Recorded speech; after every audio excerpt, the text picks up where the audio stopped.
Hi everyone, this is Mahesh Anand from Brainobots. Today we are going to solve the problem statement posted in Brainobots social media a week ago under the topic code challenge. So let's first understand the problem statement. Given an integer x assigned with a 3-digit number, what does it mean? For a variable x, we can assign any 3-digit number, let's say 285, 596 or 944, any 3-digit number. And what we should do is we have to find out a digital sum of x. So what does it mean? Let me explain here. 285, it's a 3-digit number.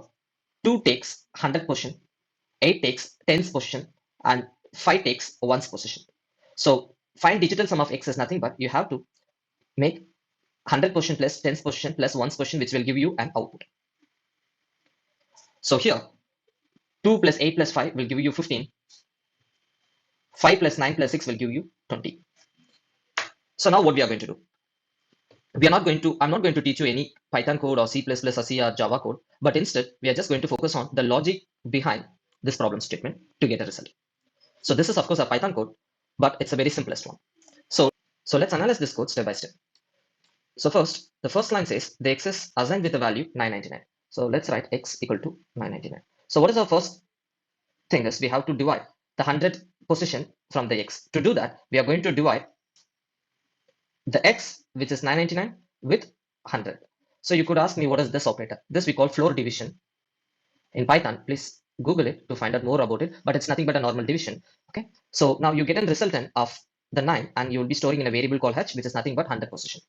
And then now we have to separate the rest of 999 from the x value. To do that, we are going to make it modulus operator with 100, and we are going to store in a variable called or, which is nothing but a reminder. So x value, which is 999, percentage, which is nothing but a modulus operator of 100, will separate you this two value, right? So the resultant of it will store in a variable called or, which is 99.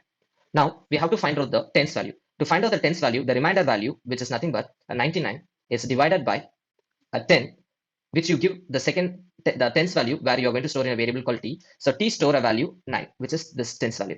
And then to find out the last one's value, you have to find out the remainder for 99, which is nothing but this value. So if you write 99 percentage of 10, you would get this value, so which will store in a ones. So 1 will become 9. So finally, if you sum h plus t plus 0, h is nothing but 9 and t is nothing but 9, and this is 9. So you'll get an answer 27. That's an output. So this is the logic for this problem statement. So we will see another problem statement by next week. Thank you. Bye.